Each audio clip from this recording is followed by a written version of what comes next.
کیا اسلام پیسہ کمانے سے منع کرتا ہے؟ کیا رزق صرف تجارت کے ذریعے حاصل ہوتا ہے؟ کیا نماز جمعہ میں شرکت کرنے کے لیے تجارت چھوڑ دینے سے نقصان ہوتا ہے؟ آئیے ان سبھی سوالات کے جوابات جانتے ہیں آج کے ایپیسوڈ میں۔ بسم اللہ الرحمن الرحیم۔ ناظرین محترم، السلام علیکم ورحمۃ اللہ وبرکاتہ۔ سبیل قرآن کے تفسیر پروگرام میں ایک بار پھر آپ سبھی کا استقبال کرتے ہیں۔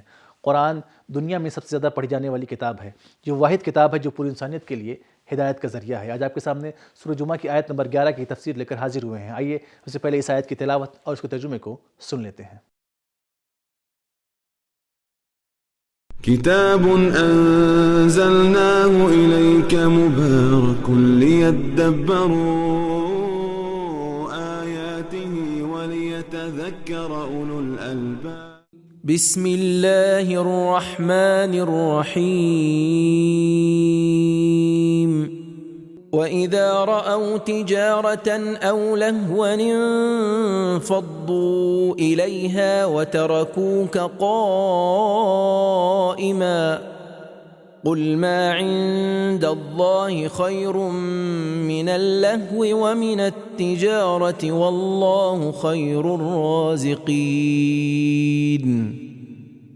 اور ان کی حالت تو یہ ہے جب یہ لوگ سودا بکتا یا تماشا ہوتا دیکھیں تو اس کی طرف ٹوٹ پڑیں اور تم کو کھڑا ہوا چھوڑ دیں۔ اے رسول، تم کہہ دو کہ جو چیز خدا کے یہاں ہے وہ تماشے اور سودے سے کہیں بہتر ہے، اور خدا سب سے بہتر رزق دینے والا ہے۔ سورہ جمعہ کی اس آخری آیت میں بھی خداوند رحمان الرحیم نے اپنے بندوں کے لیے کچھ اہم نکات رکھے ہیں۔ آئیے سن لیتے ہیں ان اہم نکات کو بھی۔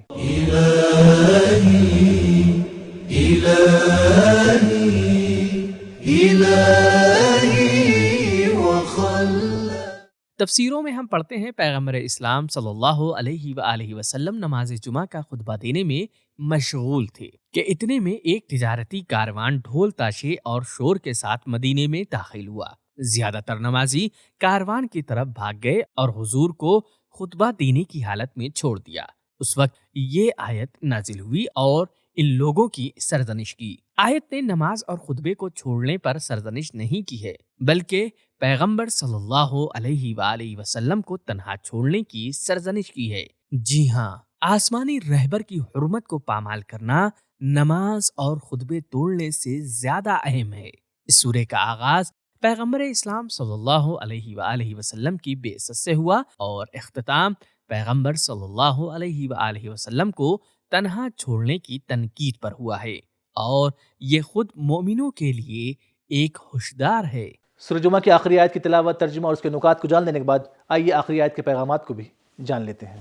کتاب انزلناه الیک مبارک لیدبروا آیاته ولیتذکر۔ نمبر 1، قرآن مجید کام کاج اور پیسہ کمانے میں لالچ اور بے تقوائی کی تنقید کرتا ہے۔ نمبر 2، اللہ کی یاد سے گمراہی کا سبب یا تو مادی چیزیں ہوتی ہیں یا نفسانی خواہشات۔ نمبر 3، جمعے کا خطبہ کھڑے ہو کر دینا چاہیے۔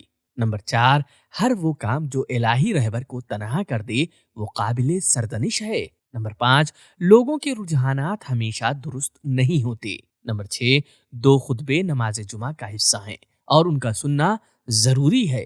نمبر 7، تبلیغ میں مادی مسائل کی نفی نہ کریں بلکہ معنوی چیزوں کے افضل ہونے کو بیان کریں۔ نمبر 8، اقدار کا معیار حسن عاقبت ہے نہ کہ وقتی کامیابی۔